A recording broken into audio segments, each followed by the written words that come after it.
As we wait for the sports world to return, the only thing we can do now is speculate on what it will look like when it does return. And one of the biggest questions is, will fans be in attendance? How much will they be a part of the sports world when we do eventually have our leagues return? Our Sports Night analyst, Richard Oliver, joining us now.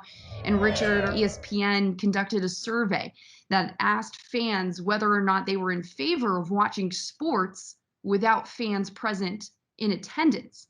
And they were in favor of watching sports without fans in the stadiums, in the arenas, participating or watching. I've heard arguments on both sides of the fence, but how surprising is it that we're okay with no fans, which has always been a part of sports as we know it? It's so interesting you bring that up because I have been on both sides of the fence. I mean, for the longest time, I was part of that 35% that said, you know what, forget it. If you can't be in the stands for baseball or the NFL or college football or any of this stuff, forget it. Don't hold it. Don't even put sports together. Sports has been taken away from me now for a month or so, 2 months, and Jill, yes, bring it back.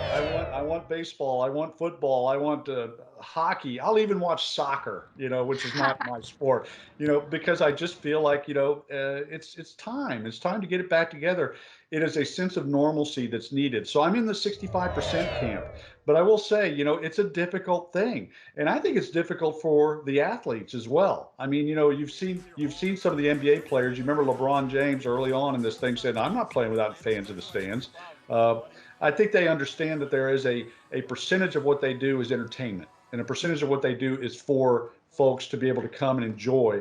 And the best players, the Manu Ginobili's of the world, they understand, they get it, the idea that the fans make them, not the other way around. And I think that's something that's going to be it's an adaptation that has to happen for athletes as well, because I think in a lot of ways, the fan base, the people that are there, that are prodding the action, that are part of the big atmosphere that goes into sports. I think that's with that missing, what it might impact a few athletes, that they perform for those kind of moments. So you can see, as an example, bottom of the ninth inning, somebody jacks the game-winning homer and is rounding the bases, and the security guards are clapping. I don't know. It's just one of those things that it'd be very interesting. But I'm in that camp. I'm in that 65%. Let's play. Let's get everybody out there. It'll be a sense of normalcy, and I'll sit on my recliner with my popcorn and hot dog, and I'll watch baseball, and I'll be perfectly happy to do so until I can get to a ballpark. It's almost like the lesser of two evils, right? If it means that sports will come back, fine, then we'll go ahead and give up that fan aspect, that in-person aspect. However, I want to talk about the repercussions of what this means. And even though we're desperate to get sports back, not having fans in attendance sets a new precedent, even though it is warranted in this time. Another part of ESPN's survey asked fans, and 88% said they would watch as much sports as they can on TV. Right. How much could this potentially harm sports if fans are tuning in from their couches, their living rooms, watching sports on TV, and realizing, hey, this is what I want to do from here on out? It's great, and the movie theaters are making they're having the same discussion right now, because, a lot of people are home and relaxing in front of their big screens and watching movies and saying, hey, you know what? I may not go to the theater again. I don't know. I sense there's going to be a pent up demand. I see it as being, listen, you're on your couch, you want to be part of the action. Obviously, going to games, you and I love sports. We're passionate about sports.